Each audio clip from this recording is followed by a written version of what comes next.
bueno, quiero primero darles el tema y qué les parece si después vemos un testimonio. Respuestas a las preguntas más grandes de la vida. El tema es el número 5 y dice: Jesús responde a los afligidos. ¿Quién o qué puede arreglar este mundo? Vamos a escuchar o a ver el testimonio.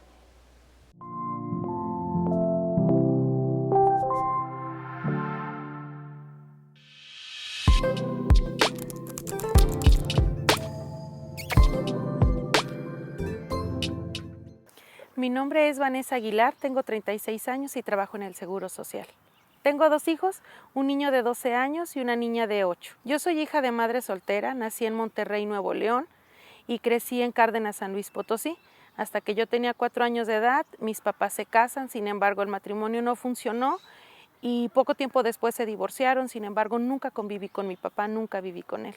La ausencia de mi papá dolía, sintiéndome sola, sintiéndome abandonada. Y pues la situación con mi mamá también era complicada. Mi mamá estaba resentida porque mi mamá deseaba tener una vida en pareja. En Cárdenas estudié hasta la preparatoria y me vine a estudiar aquí a San Luis, la universidad. Me duré un año aquí sola, pero la verdad fue un cambio muy complicado porque yo estaba ahora en contacto con situaciones con las que no conocía en Cárdenas. Fue cuando mi mamá tomó la decisión de venirse a vivir para acá porque ella acababa de perder su trabajo en Cárdenas. Él era mi vecino y yo iba pasando por su casa, iba con mi mejor amiga y él después le marca a ella y le dice: oye, me gustaría invitarte a tomarnos un trago. Y mi amiga me dice a mí: oye, se me hace que le gustaste a Rafa porque a mí nunca me ha invitado a tomarme un trago y justo ahora que me vio contigo. Rafa era un hombre que me cuidaba. Yo deseaba encontrar a alguien que me protegiera y Rafa era un hombre que me cuidaba. Rafa era un hombre responsable, aunque en ese tiempo él apenas estaba esperando entrar al seguro para tener un trabajo estable. Y yo recuerdo que el día que Rafa me dio el anillo, yo hablé con él y le dije que quería que él estuviera consciente que yo era hija única y que conmigo iba a tener la responsabilidad en algún momento de que mi mamá estuviera con nosotros. Fue muy difícil. Yo era una mujer que quería dominar, yo era una mujer que quería estar por encima de él. Yo creía en aquel momento que por el hecho de tener un trabajo en el que económicamente no me iba mal, tenía el derecho a muchas cosas y constantemente teníamos problemas, teníamos dificultades, muchas veces por mi culpa, otras veces por la de él, por nuestra inmadurez, porque no vive a Cristo en nuestras vidas. Cuando teníamos 2 años y medio de matrimonio, Rafa empieza con dolores terribles de cabeza, dolores de madrugada, dolores que le impedían ir a trabajar o que incluso le hacían que se regresara del trabajo a la casa. Y fue con un neurólogo quien le mandó a hacer unos estudios y ahí fue donde determinaron que había un tumor en el cerebro. Nos hablaron por teléfono a la casa y yo fui al hospital. Me dijeron que él tenía, de inicio nos dijeron que él tenía cáncer en el cerebro, sin ningún estudio. Rafa lo tomó muy tranquilo. A mí me sorprendió la tranquilidad con la que Rafa lo tomó. Yo estaba devastada. Yo quería salir, yo quería correr, yo quería gritar, yo quería llorar. Yo me sentía muy mal. Yo recordaba de pronto que teníamos un niño de 2 años y que mi niño lo necesitaba. Pero la ventaja de que Rafa tenía era que al trabajar en el seguro y que lo conocían, su cirugía fue muy rápida. Se necesitaba un aparato que se llama craneotomo. Ese aparato corta y cauteriza el momento para que no se desangre. Entonces se tomó un poco de tiempo porque el craneotomo estaba descompuesto. Sin embargo, el día de la cirugía de Rafa, el craneotomo se descompuso a mitad de la cirugía y Rafa perdió casi 4 litros de sangre. Rafa cayó en shock en el quirófano. Al otro día lo pasan a su habitación, a piso, y a la semana Rafa ya estaba en casa. 2 años Rafa estuvo bien. 2 años Rafa regresa a trabajar, Rafa continuó su vida normal, nuestra vida de matrimonio normal, sí mejoró. En la primera cirugía a Rafa no le pudieron quitar el tumor completo, le tuvieron que dejar un pedacito precisamente porque el craneotomo se descompuso. Entonces el doctor nos dice que era nuevamente necesario retirar completo el tumor que había quedado. aun cuando Rafa ya había recibido radioterapia, porque Rafa recibió la dosis máxima de radioterapia para que no creciera esa parte del tumor. Entonces fue retirado, pero cuando él entra a quirófano, le ponen cemento quirúrgico y ahí él adquiere una bacteria. La herida se le abría, le supuraba, olía muy feo lo que le salía de la cabeza. Yo estaba profundamente estresada, mi trabajo era muy demandante y estaba muy estresada. Sin embargo, siempre tenía la disposición para servir a mi esposo, para atenderlo. Yo quería que él estuviera bien. Después de que le retiran el cemento quirúrgico, la herida se abre casi a la mitad. Abarcaba la mitad de su cabeza en forma de herradura. Entonces se abrió más de la mitad. Entonces fue ahí donde se le veía el cráneo. Y fue en ese tiempo cuando él tuvo casi un mes y estuvo internado en el Hospital Lomas. Le tuvieron que retirar un pedazo de cráneo, aproximadamente la palma de mi mano. Rafa se quedó sin cráneo porque ahí tenía un hongo que era donde tenía la madriguera de la infección. Era terrible, en verdad, o sea, vivía corriendo todo el día, estaba enojada todo el tiempo, me desquitaba con mis hijos porque era tanta mi carga. Todo se empezó a cerrar, todo se empezó a cerrar.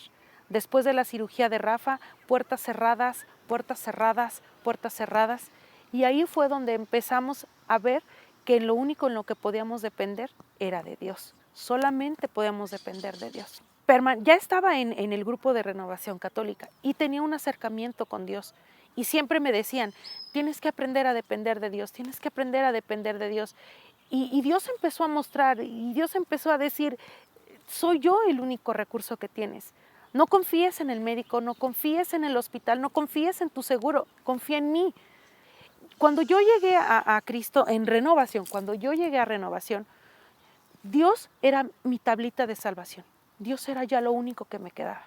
No entendía que era todo lo que necesitaba.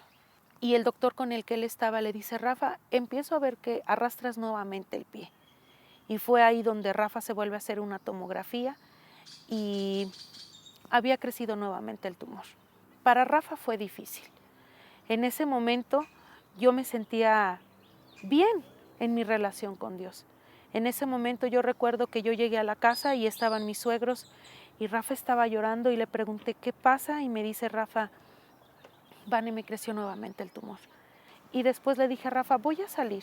Y fui y busqué a la que era mi líder en el grupo de renovación. Y yo recuerdo que llegué llorando y le dije, no puedo entender por qué pasa esto. Y recuerdo estas palabras, me dijo, prepárate, Vane, porque Dios quiere llevarte a un nivel espiritual diferente. Y en ese momento yo dije, ¿por qué quieres llevarme a un nivel espiritual diferente? No quiero eso. Quiero ver a mi esposo sano. Fue ahí donde a pesar de nuestro temor, fue ahí donde a pesar de lo que habíamos vivido, teníamos que aceptar que Rafa tenía que ser operado en el seguro, y no solamente en el seguro, sino que tenía que irse a Monterrey a que lo operaran, porque aquí no era posible que lo hicieran. Y yo hablé con Rafa y le dije, Rafa, nuestra dependencia no puede venir del hombre. Si tú tienes que irte a Monterrey, vamos a confiar que Él lo hace por un plan perfecto. Pero yo buscaba a Dios todos los días de madrugada.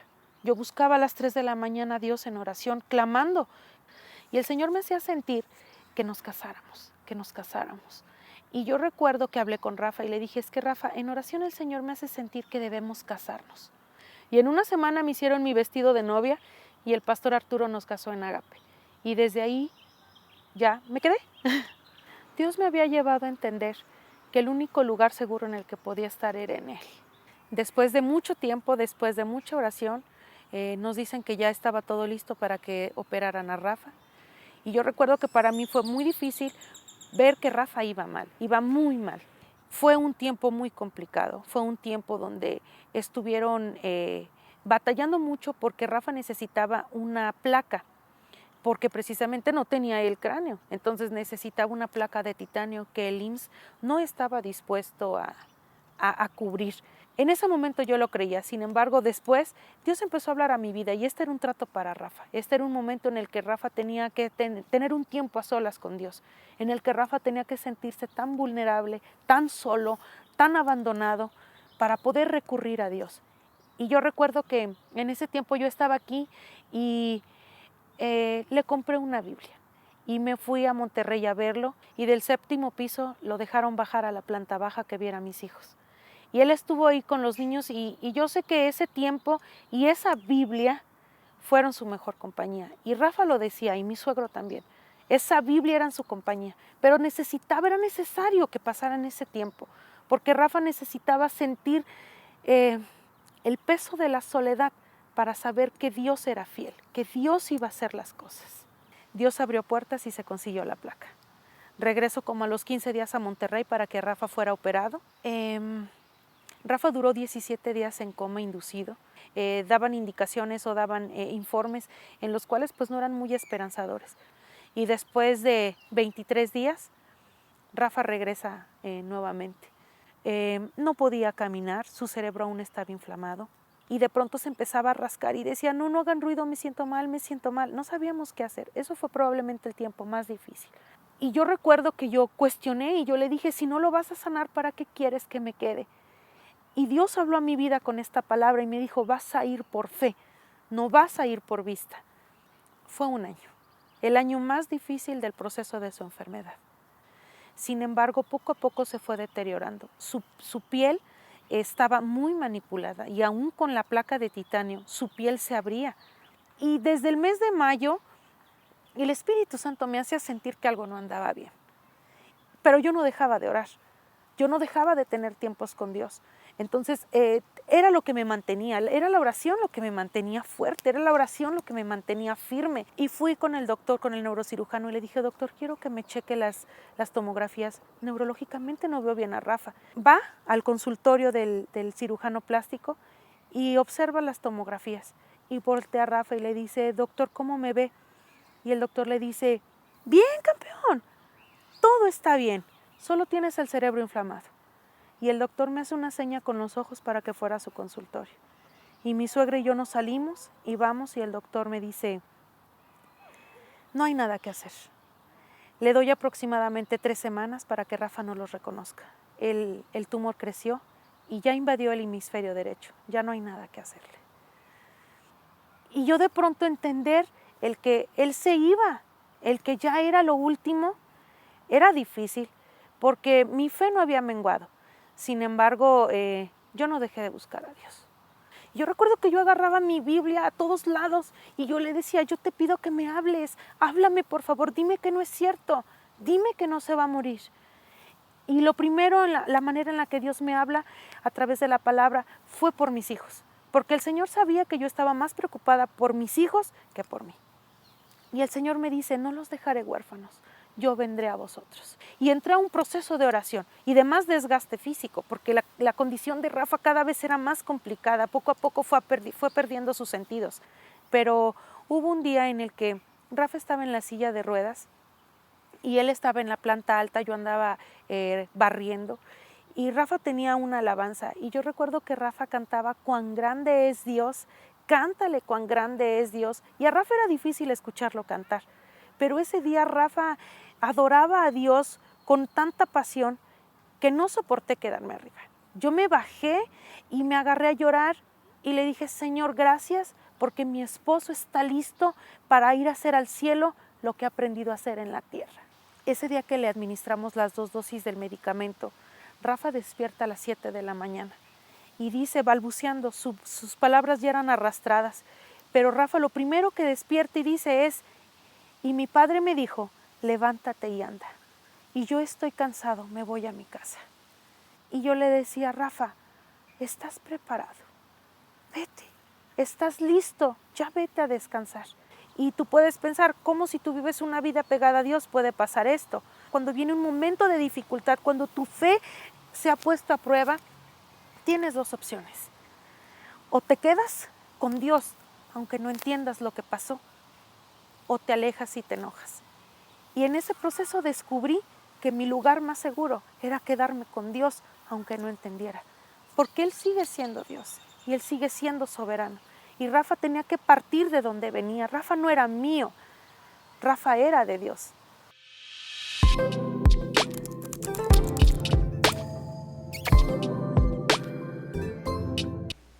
Jesús responde a los afligidos.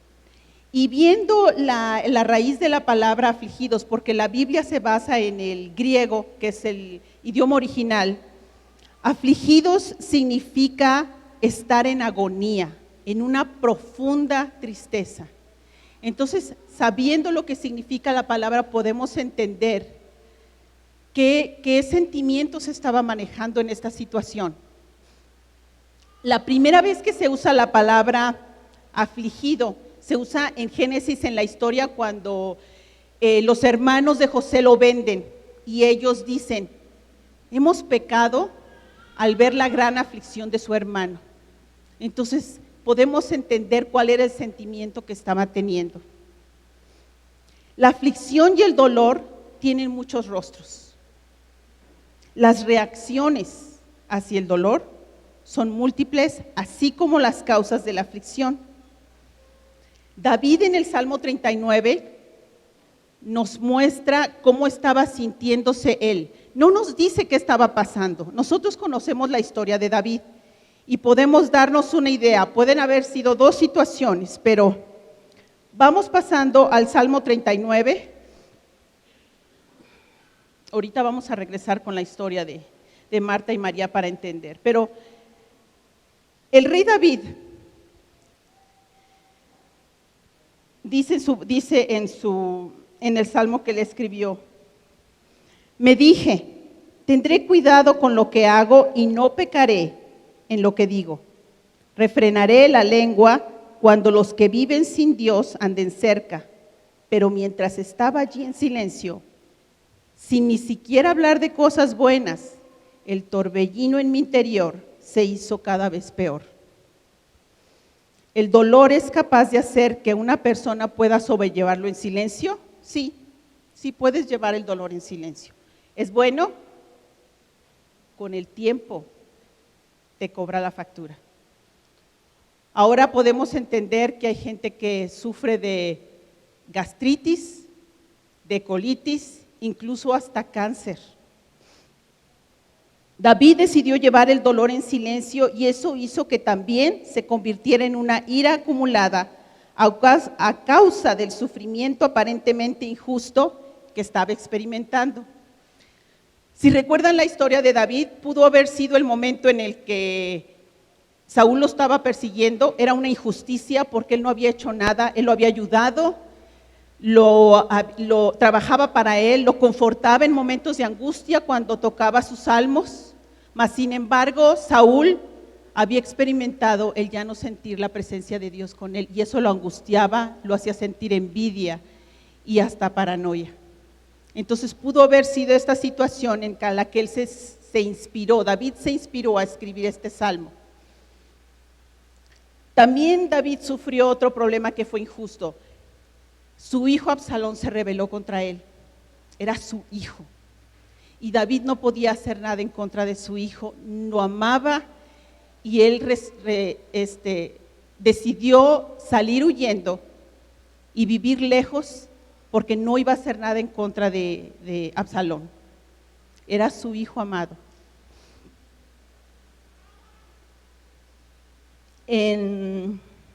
Callar el dolor puede agravarlo.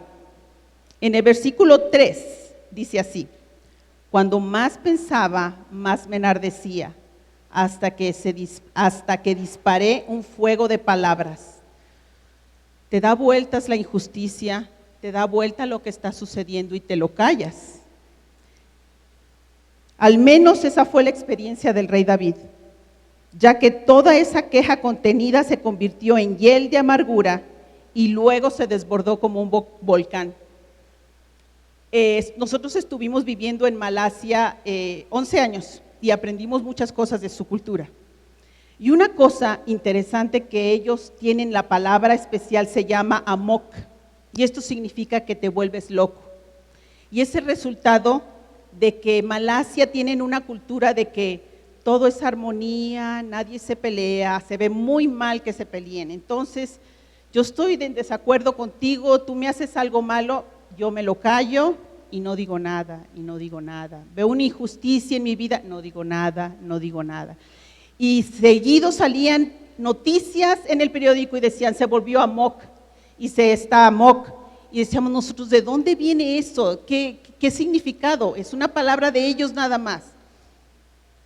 Es precisamente eso, el guardarse las injusticias, el no saber a dónde ir, el no resolver los conflictos, pedir perdón, hablar del asunto, no tienen esa capacidad, nadie se los enseña, entonces tienen esa enfermedad que es muy de esa cultura. Si ustedes recordarán en la historia de Malasia, que fue algo muy internacional, es la desaparición de un avión, el 370 de Malasia, salió de Malasia con dirección a China y en el camino el piloto, a estar cruzando el mar casi para llegar al continente de donde está China, se dio la vuelta y se regresó. Pasó por arriba de Malasia, por una isla que tenemos del lado del mar Índico, que se llama Penang, le dio 2 vueltas y se fue directito hacia India, pero a mitad del mar se acabó el combustible y se perdió el avión. Y muchas gentes decían, no, lo que pasa es que lo secuestraron y está en una isla, por ahí lo tienen. La gente tenía esperanzas porque la mayoría de los pasajeros eran chinos, y si ustedes conocen la cultura china, mucha gente tiene un hijo. Entonces muchos de los que venían allí eran hijos únicos de familia. Fue una revolución que duró meses y meses de pleitos. Malasia no quería decir nada, pero al final trajeron gente internacional. Mi esposo Daniel trabajaba en los hangares, parte de su doctorado, y por lo que teníamos la visa para estar en el país, él decidió estudiar la cultura de Malasia en la aviación precisamente. Y encontró que los malayos guardan todo así, todo es armonía y no dicen nada, y no podían reconocer que este señor se había vuelto loco. Este hombre vio mucha injusticia en su vida y lo que decidió fue agarrar un avión Malasia era una línea comercial del gobierno, y decidió darles en la torre, y les dio tan en la torre que años después la compañía se declaró en quiebra y no pudieron pagar, y hasta la fecha no reconocen lo que sucedió. En Netflix sacaron uno de los documentales, pero el cuate se llevó el avión y se desplomó y se llevó mucha gente tristemente. El callar el dolor puede agravarlo, pero también el dolor y el sufrimiento puede llevarnos a reconocer cuán frágiles somos. En el versículo 4 y 6 del mismo capítulo 39 de David dice así: Señor, recuérdame lo breve que será mi tiempo sobre esta tierra. Recuérdame que mis días están contados y cuán fugaz es mi vida. La vida que me has dado no es más larga que el ancho de mi mano. Toda mi vida es apenas un instante para ti. Cuando mucho, cada uno de nosotros es apenas un suspiro. Y si se fijan a los que tienen la Biblia, ahí dice interludio o a veces dice Selah, que significa en judío, los judíos lo pusieron en el libro porque es algo para meditar y esperar, porque fue muy importante lo que se dijo. Se hace un silencio. David estaba expresando el dolor que estaba pasando por la injusticia que estaba sufriendo. El dolor y el sufrimiento tienen el poder de llevar a conocernos a nosotros mismos. Es una prueba, no es para saber ni quién es Dios, ni quién está al mando de nuestra vida. Una prueba es para que nosotros sepamos en dónde estamos y cómo nos encontramos. Ahí es donde vas a ver. Es muy bonito venir al frente y decir, el Señor te ama, agarrémonos de Cristo, nuestra fe es fuerte, sigamos adelante, Él tiene el control. Pero cuando pasas por esa prueba donde, por ejemplo, la hermana Vanessa está pasando por esta dificultad, cuando viene cosas que no te puedes explicar, ¿por qué vino este problema en su cerebro? Y empezamos a preguntarle a Dios. Todos ustedes pueden relacionarse si se ponen a pensar en alguna situación en sus vidas donde dijeron, ¿por qué está pasando esto? Una noticia a lo mejor de una persona que desapareció. un borracho que se cruzó el camino y atropelló a gente que estaba inocente. ¿Por qué? ¿Por qué suceden estas cosas? Y tu fe se mueve, porque son pruebas fuertes.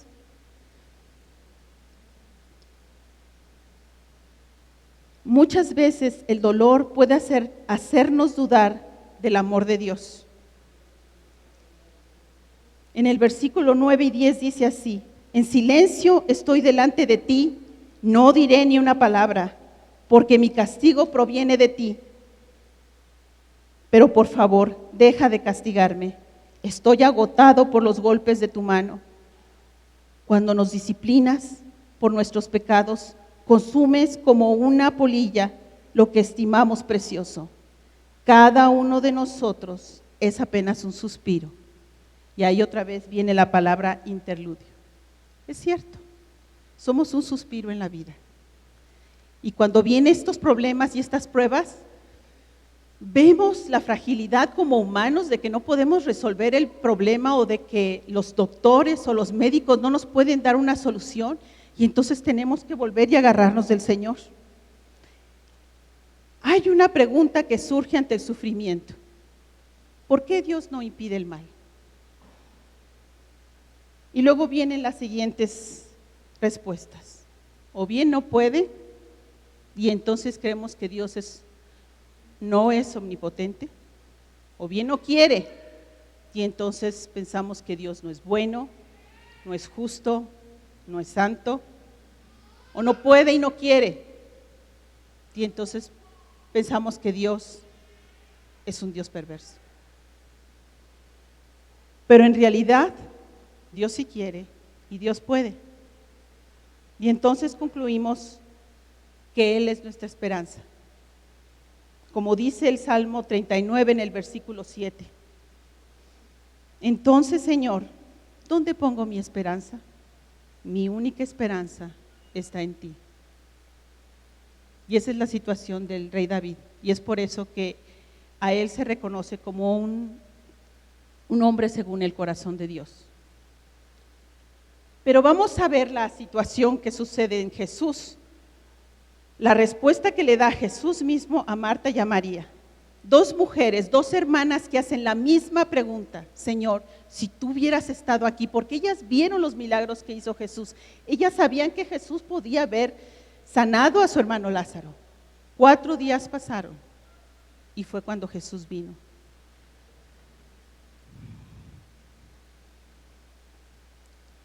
Jesús responde en formas diferentes. A Marta le habla con una serie de declaraciones sobre la muerte, mientras que María no le responde. Simplemente llora ante la tumba de Lázaro. Pero esto nos enseña que Jesús ve nuestros corazones y responde a cada uno según lo que tú necesitas en tu corazón, según tu necesidad. Jesús responde con verdad y con dolor, porque siendo Dios, Él se presenta ante Marta diciendo: yo tengo el poder sobre la muerte, y menciona la resurrección de los muertos. Solo Dios puede tener ese poder, y Dios puede conceder la esperanza de la vida eterna. Y también Jesús responde con lágrimas. Se dice que el texto más pequeño de la Biblia es Juan 11:35, lo acabamos de leer, y Jesús lloró. Eso fue lo único que hizo con María. Recuerdo hace algunos años que fuimos a visitar a una familia que había pasado por una tragedia muy grande. Venían en un viaje en la carretera Matehuala y cambiaron de chofer. Su esposo venía cansado y se recostó a dormir, traía a sus hijitos, traían un bebé recién nacido y ella pasó a manejar. Los chocó un tráiler de frente y ella se murió. Entonces, curiosamente nos hospedaron con esa familia y ella se acercó a mí y me dijo: me pasó esta situación, explícame por qué. Y yo me puse a temblar porque dije: Yor, es que tú eres misionera, tú debes saber. No somos perfectos ni lo sabemos todo. ustedes mismos a lo mejor que han dado testimonio de amor con sus vecinos y con sus amigos y con sus familiares, cuando llegan esos problemas y esas situaciones se acercan a ustedes y les dicen, ayúdame, dime por qué permitió, Señor, que pasara esto. ¿Y saben qué? No tuve la respuesta. Yo le compartí una experiencia mía cuando mi mamá murió, que también no sabía por qué y no sé por qué y no sentí el amor de Dios y en mí no hubo una explicación en ese momento.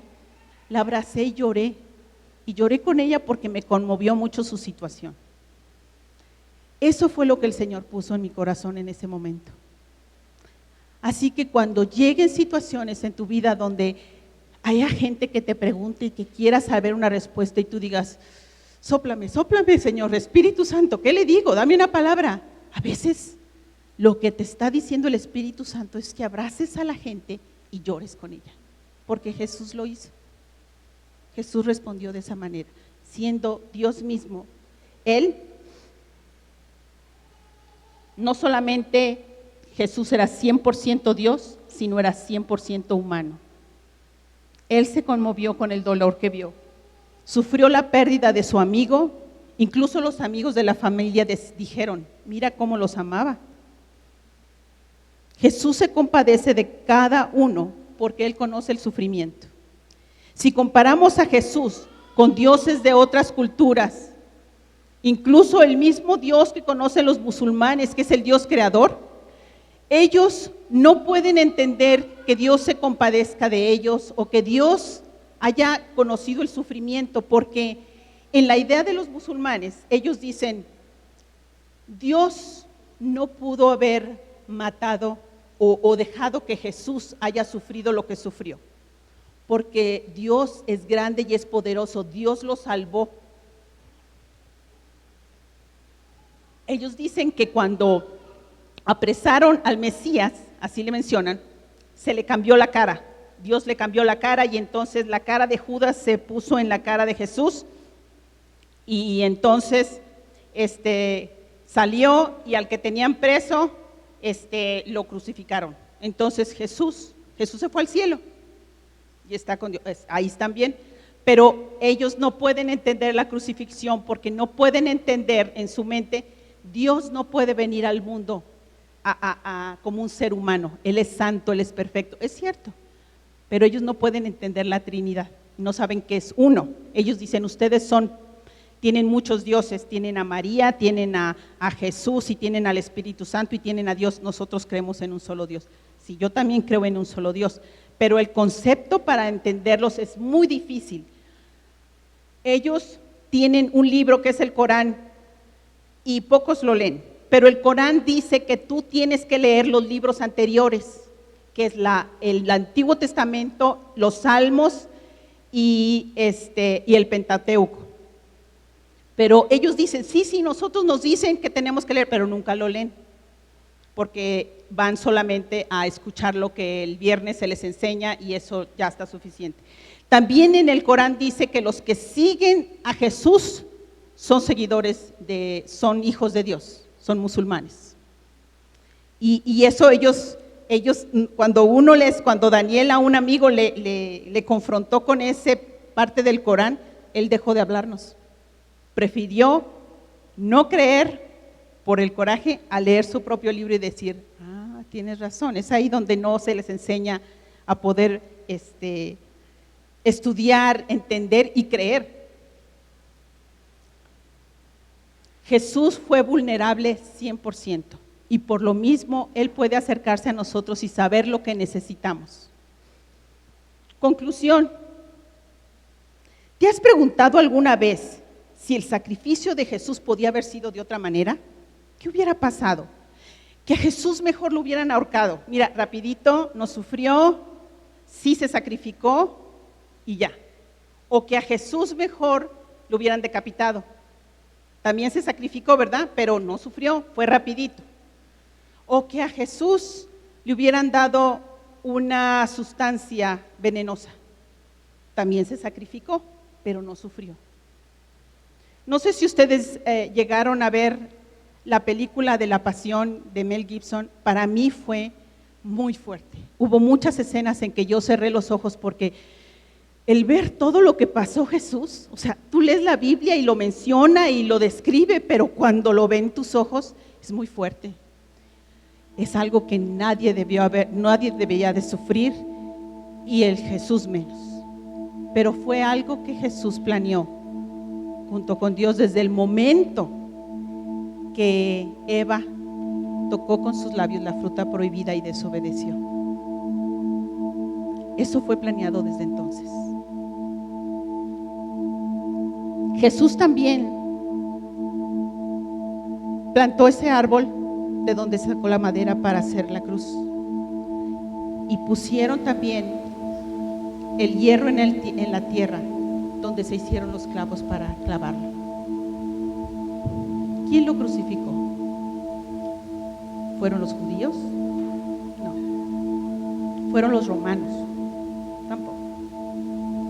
¿Fueron los soldados? Dios y Jesús planearon esto desde el principio. Y si no hubiera existido la cuerda que lo amarró, y si no hubiera existido esos soldados que lo llevaran, Él mismo lo hubiera hecho. ¿Sabes por qué? Fue un amor obstinado y la lealtad que Él tiene con nosotros, porque Él quiere una eternidad contigo en el cielo. Él se compadece, Él sabe por lo que has pasado. A veces no ha habido respuestas, a veces con el tiempo las ha habido por las situaciones que pasan. Pero siempre tenemos que confiar y decir como el rey David: Señor, mi esperanza está en ti. Pase lo que pase, prefiero un día, Señor, estar contigo en tu presencia que mil fuera de ti.